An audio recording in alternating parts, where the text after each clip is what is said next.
My dear students, dear friends, and dear brothers and sisters, once again I welcome to all of you in Dr. Yash Chandra online classes for education.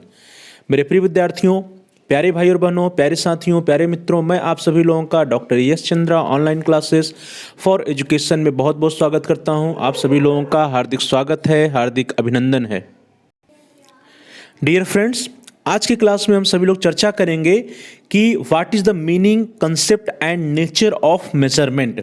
जो measurement है, जो मापन है, इसका अर्थ क्या है या इसका संप्रत्यय क्या है और इसकी प्रकृति कैसी है, इसका नेचर क्या है। तो चलिए दोस्तों, आज की क्लास को स्टार्ट करते हैं और आज की क्लास में हम सभी लोग चर्चा करेंगे meaning, concept and nature of measurement या मापन का अर्थ, संप्रत्यय एवं उसकी प्रकृति की।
चलिए दोस्तों, स्टार्ट करते हैं। सबसे पहले हम लोग देखेंगे कि जो मापन और मूल्यांकन है, जो ये हमारा मेजरमेंट एंड इवैल्यूएशन है, इसकी आवश्यकता किसके किसके लिए है। तो प्रिय विद्यार्थियों, यदि हम लोग चर्चा करते हैं कि मापन और मूल्यांकन अर्थात मेजरमेंट एंड इवैल्यूएशन की चर्चा किसके की आवश्यकता किसके किसके लिए है, तो हम लोग सबसे पहले बात आती है स्टूडेंट की, छात्र की। तो छात्रों के लिए इसकी आवश्यकता होती है और साथ ही साथ जो हमारे पेरेंट्स हैं, जो हमारे गार्जियंस हैं, उनको भी इसकी आवश्यकता होती है। जो टीचर्स होते हैं उनको भी इसकी आवश्यकता होती है। जो एडमिनिस्ट्रेटर होते हैं उनको भी इसकी आवश्यकता होती है और साथ ही साथ जो भी पॉलिसी मेकर होते हैं उनको भी मापन और मूल्यांकन की आवश्यकता होती है। तो अतः हम कह सकते हैं कि जो हमारा एजुकेशन का डायनेमिक प्रोसेस है, जो शिक्षा की कंटिन्यूअस प्रोसेस है, जो एजुकेशन जो हमारा है, जैसा कि हम लोग जानते हैं कि ये क्या है, कंटिन्यूअस प्रोसेस है, सतत चलने वाली प्रक्रिया है। तो शिक्षा की इस सतत गत्यात्मक प्रक्रिया में इससे जुड़े हुए चाहे जितने भी व्यक्ति हों, जो व्यक्ति जो है एजुकेशन से जुड़े हैं, चाहे वो छात्र हों, स्टूडेंट हों, चाहे वो गार्जियन हो, पेरेंट्स हों, अभिभावक हों, या फिर हमारे शिक्षकगण हों, या फिर हमारे प्रशासक हों, प्रिंसिपल हों, वीसी हों, या फिर जो भी प्रशासक हों, चाहे निदेशक हों, या फिर जो हमारे पॉलिसी मेकर हैं, नीति निर्माता हैं, सभी लोग जो है सदैव किसी न किसी रूप में एजुकेशन के फील्ड में कुछ न कुछ चुनौतियों का सामना करते हैं, कुछ न कुछ चैलेंजेस का सामना करते हैं। और उन्हीं जो चुनौतियां होती हैं, जो चैलेंजेस होती हैं, जो समस्याएं होती हैं, उन सभी समस्याओं से निपटने के लिए मापन और मूल्यांकन की आवश्यकता हम सभी को पड़ती है। चाहे वो अभिभावक हों हमारे, चाहे हम खुद छात्रगण हों, या फिर टीचर्स गण हो, अध्यापक गण हो, चाहे प्रशासक हो, चाहे पॉलिसी मेकर हो, हमारी गवर्नमेंट भी जो है मापन और मूल्यांकन के आधार पर ही कोई न कोई नीतियां बनाती है। तो इस तरह से हम कह सकते हैं कि जो हमारे एजुकेशन के फील्ड में, शिक्षा के क्षेत्र में जो चुनौतियां हैं, जो समस्याएं हैं, तथा उसके समाधान हेतु जो है मापन और मूल्यांकन की आवश्यकता पड़ती है।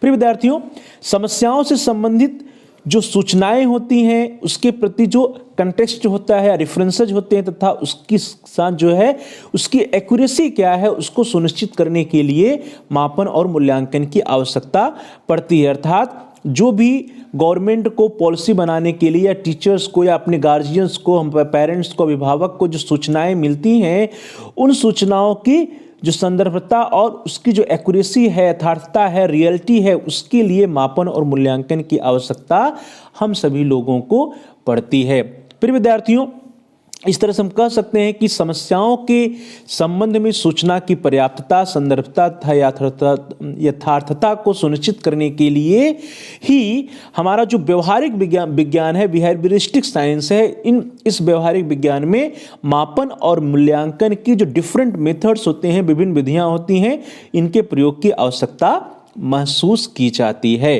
फिर विद्यार्थियों, जो मापन और मूल्यांकन है, मेजरमेंट एंड इवैल्यूएशन है, इसका हमारे मानव जीवन में बहुत ही अधिक महत्व है। और जो मापन और मूल्यांकन का प्रत्यय है, संप्रत्यय है, कोई एक नवीन प्रत्यय नहीं है, बल्कि प्राचीन काल से ही जो है इसका प्रयोग होता आ रहा है। और प्राचीन काल से किस लिए मापन मूल्यांकन का प्रयोग होता है?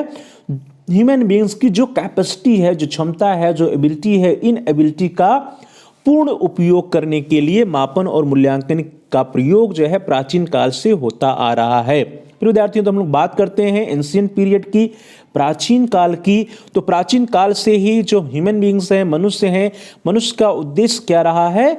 उनकी क्षमताओं का पूर्ण उपयोग करना रहा है।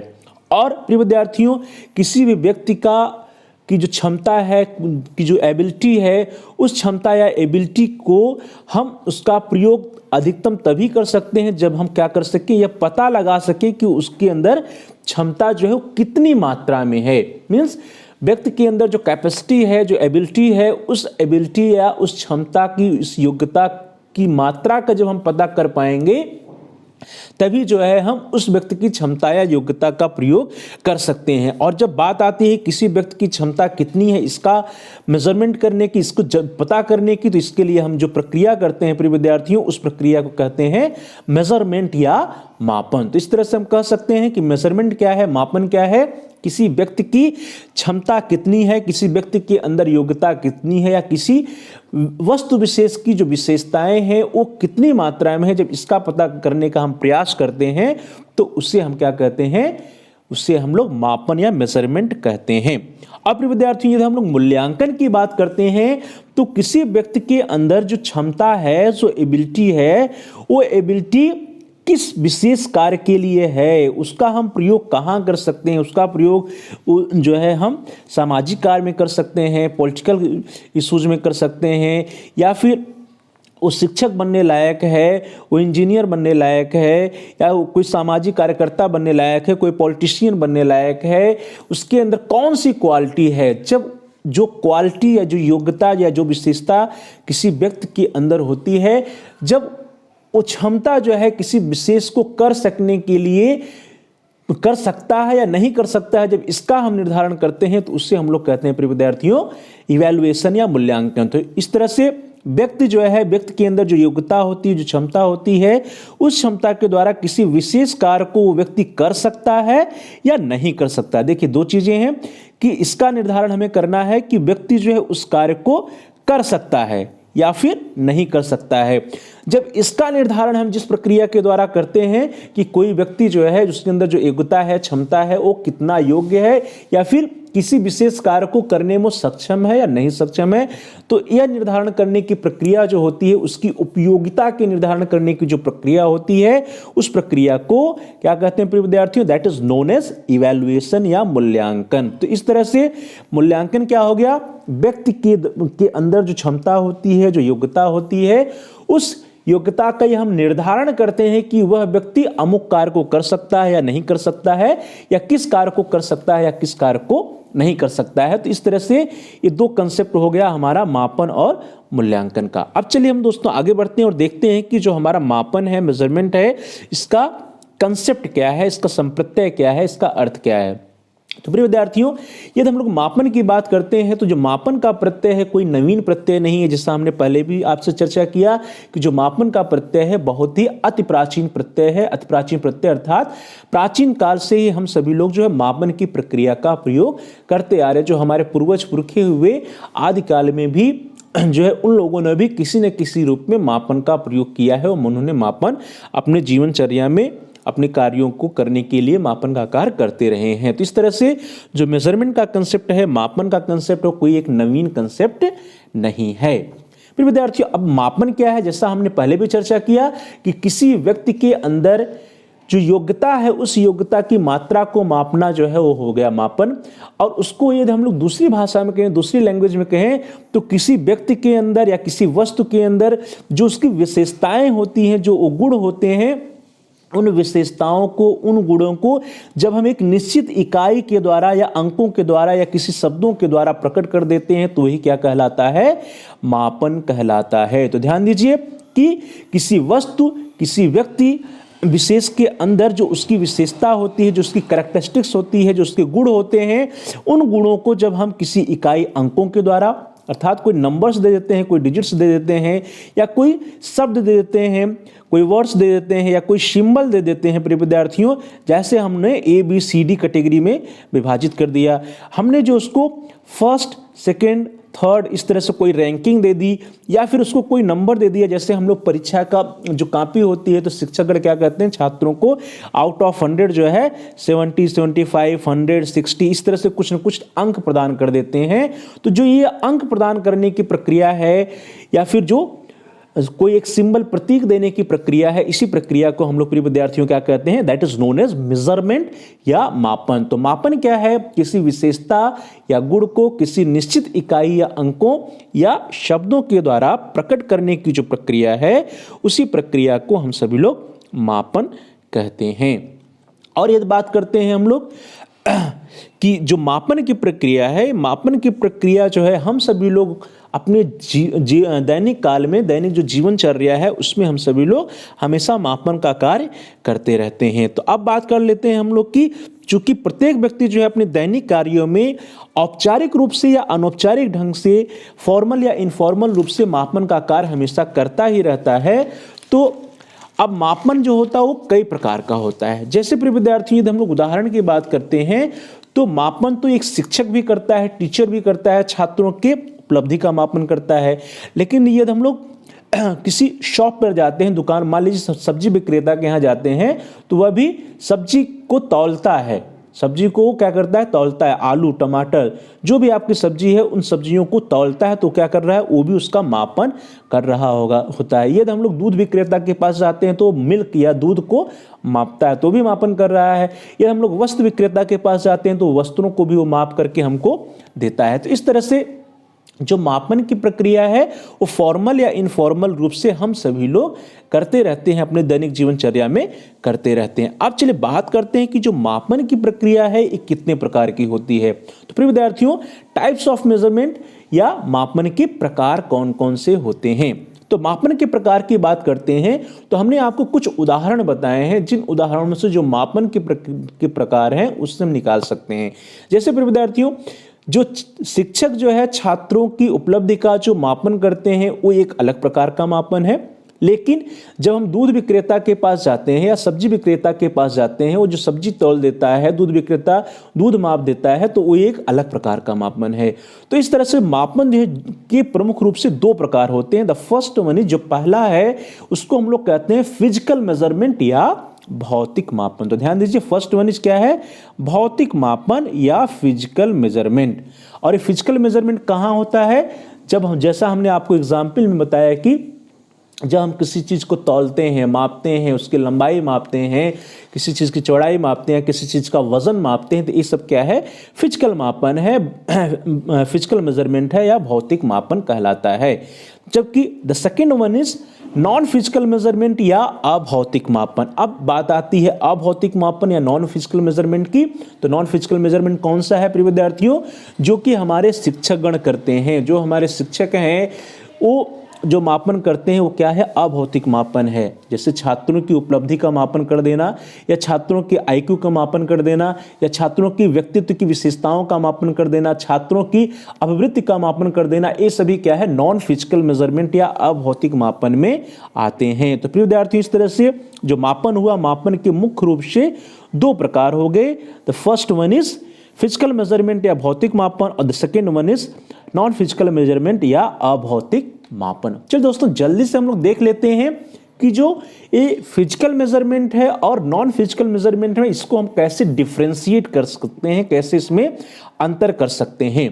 तो सबसे पहले हम लोग देखेंगे कि भौतिक मापन क्या है और उसी के साथ साथ हम लोग उसके अभौतिक मापन की विशेषताओं को भी देखते चलेंगे। तो प्रिय विद्यार्थियों, the first point in physical measurement is कि जो फिजिकल मेजरमेंट होता है या भौतिक मापन होता है उसके अंतर्गत हम क्या मापते हैं, उसके अंतर्गत हम सभी लोग प्रिय विद्यार्थी उसके अंतर्गत हम लोग भार मापते हैं, वजन मापते हैं, मास मापते हैं, वेट मापते हैं या लंबाई चौड़ाई मापते हैं, उसकी लेंथ और ब्रेथ को मापन करते हैं, स्पीड मापते हैं, ठीक है, या फिर हम लोग जो उसका वॉल्यूम या आयतन मापते हैं। तो जितने भी हमने आपको उदाहरण दिए दूध विक्रेता का या सब्जी विक्रेता का या वस्त्र विक्रेता का, या फिर यदि हम कोई किसी चीज़ का कंस्ट्रक्शन कर रहे हैं घर का, या फिर किसी भी जैसे मान लीजिए कि आप अलमीरा बना रहे हैं, मेज बना रहे हैं, कुर्सी बना रहे हैं, कुछ भी बना रहे हैं, तो वहाँ पे जो मेजरमेंट होता है that is a physical type of measurement या भौतिक मापन होता है।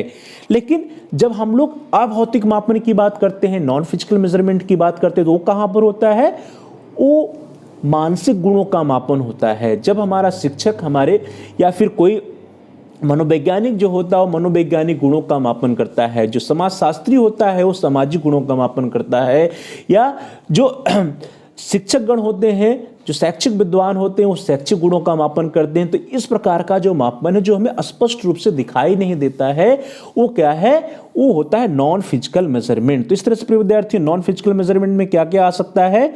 मानसिक गुणों का मापन या साइकोलॉजिकल या मनोवैज्ञानिक गुणों का मापन, सोशियोलॉजिकल कैरेक्टरिस्टिक्स या एजुकेशनल कैरेक्टरिस्टिक्स या मेंटल कैरेक्टरिस्टिक्स, ये सभी जो गुण होते हैं जो हमें स्पष्ट रूप से सामने दिखाई नहीं देते हैं, ऐसे गुणों का जो मापन होता है that is known as non physical measurement या अभौतिक मापन। तो प्रिय विद्यार्थियों, द फर्स्ट पॉइंट ये रहा हम लोगों का भौतिक मापन और अभौतिक मापन में। चलिए आगे बढ़ते हैं, अगला पॉइंट देखते हैं। तो यदि बात की जाए फिजिकल मेजरमेंट की, तो फिजिकल मेजरमेंट में हमेशा कोई न कोई एक यूनिट होती है, कोई न कोई एक इकाई होती है। जैसे प्रिय विद्यार्थियों, हम लोग मास की बात करते हैं, वजन की बात करते हैं, उसमें हम लोग किलोग्राम या ग्राम में माप देते हैं।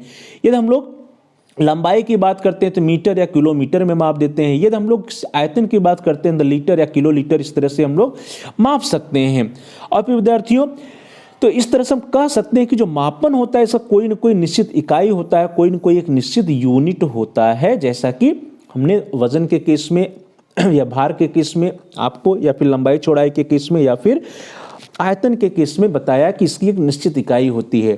परंतु जब हम लोग नॉन फिजिकल मेजरमेंट की बात करते हैं, अभौतिक मापन की बात करते हैं, तो अभौतिक मापन में कोई भी निश्चित इकाई नहीं होती है। यहाँ पे किसी भी इकाई का अभाव पाया जाता है। तो ध्यान दीजिए, यहाँ पे कोई निश्चित इकाई नहीं होती है, कोई एक फिक्स कोई यूनिट नहीं है कि छात्रों का जो अंक है उसको हम लोग कैसे मापेंगे, किस इकाई में मापेंगे। इसीलिए यहाँ पे अभौतिक मापन में जो मापन होता है उसमें एक्यूरेसी कम होती है, अनिश्चितताएं अधिक होती हैं।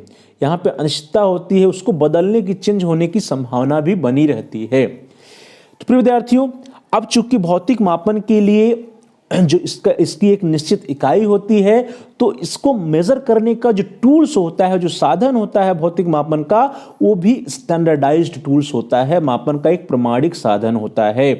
हमारे पास कोई न कोई स्टैंडर्डाइज्ड टूल्स होता है, साधन होता है, जिसके द्वारा हम जो है भौतिक मापन करते हैं। जैसे वजन मापने के लिए हमारे पास यंत्र होता है, आयतन मापने के लिए हमारे पास यंत्र होता है, और हमारे पास लंबाई और चौड़ाई मापने के लिए एक यंत्र है जो कि क्या है? स्टैंडर्डाइज्ड टूल्स है, प्रमाणिक साधन है। लेकिन यदि बात करते हैं जो फिजिकल, जो साइकोलॉजिकल कैरेक्टरिस्टिक्स है, जो मनोवैज्ञानिक गुण है या सामाजिक गुण है या जो शैक्षिक गुण है, उनका मापन करने के लिए हमारे पास कोई भी स्टैंडर्डाइज्ड टूल्स नहीं होता है। अतः हम कह सकते हैं कि अभौतिक मापन के लिए या नॉन फिजिकल मेजरमेंट के लिए जो मापन किया जाता है, जिस टूल्स के द्वारा मापन किया जाता है, वो क्या होता है? नॉन स्टैंडर्डाइज्ड होता है या अप्रमाणिक साधन होता है।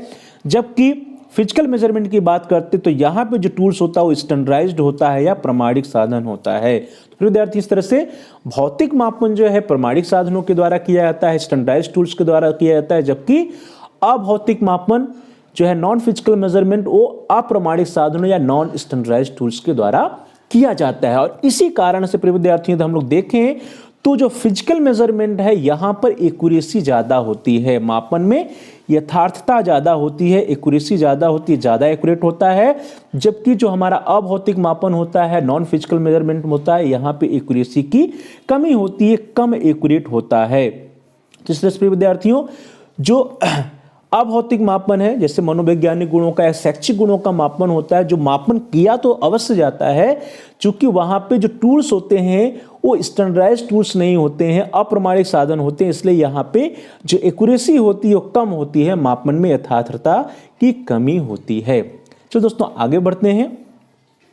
अगला जो है इस तरह से प्रिय विद्यार्थियों, मापन जो है दो कैटेगरी में डिवाइड कर सकते हैं हम लोग। एक हो गया फिजिकल मेजरमेंट, दूसरा हो गया non physical measurement. Physical measurement में जो भौतिक गुण होते हैं उनका मापन किया जाता है, और जो नॉन फिजिकल मेजरमेंट होता है, अभौतिक मापन होता है, इसमें जो सामाजिक गुण होते हैं, शैक्षिक गुण होते हैं, मनोवैज्ञानिक गुण होते हैं, इनका मापन अभौतिक मापन में किया जाता है। भौतिक मापन के जो टूल्स हैं वो स्टैंडर्डाइज्ड हैं, जबकि अभौतिक मापन के टूल्स जो हैं स्टैंडर्डाइज्ड नहीं होते हैं, इसीलिए भौतिक मापन में एक्यूरेसी अधिक होती है और अभौतिक मापन में एक्यूरेसी कम होती है। तो प्यारे भाई और बहनों, प्रिय विद्यार्थियों, प्रिय साथियों, thanks for watching, thanks to all of you. Please like, share and comment on the video, also subscribe the channel. आप इस वीडियो को लाइक करिए और इस वीडियो को अधिक से अधिक अपने दोस्तों में, फ्रेंड सर्किल में, मित्रों के साथ शेयर करिए। आपके मित्र, आपके सहपाठी इस वीडियो का अधिक से अधिक लाभ उठा सकें, इसके लिए जरूरी है कि आप अपने दोस्तों के साथ, मित्रों के साथ इस वीडियो को अधिक से अधिक शेयर करिए। और साथ ही साथ आप इस वीडियो पे कमेंट्स भी कर सकते हैं। कमेंट्स के द्वारा यदि आपका कोई बहुमूल्य सुझाव है या कोई प्रश्न है या कोई समस्या है तो उसको आप हम तक पहुंचा सकते हैं।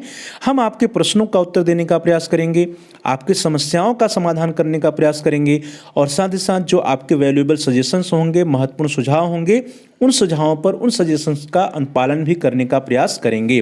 तो please like, share and comment on the video, also subscribe the channel. आप सभी लोगों में से जिन लोगों ने, जिन प्यारे भाई और बहनों ने अभी तक चैनल को सब्सक्राइब नहीं किया है, कृपया आप चैनल को सब्सक्राइब कर लीजिए, जिससे कि आप अपने कोर्स से रिलेटेड सभी एजुकेशनल वीडियोज को आसानी से चैनल पर देख पाएँ, प्लेलिस्ट में जाकर उसको ढूंढ करके देख पाएँ, आसानी से सर्च करके देख पाएँ। इसके लिए ज़रूरी है कि आप हमारे चैनल को सब्सक्राइब कर लीजिए, और साथ ही साथ एक बेल का आइकन, घंटी का आकार आपको देखिए सब्सक्राइब के बगल में होगा, ये तो लाल है, रेड है, तो उसको प्रेस करिए। उसको दबाने पर कुछ विकल्प आते हैं, उन विकल्पों में से आप ऑल के ऑप्शन को सिलेक्ट कर लीजिए।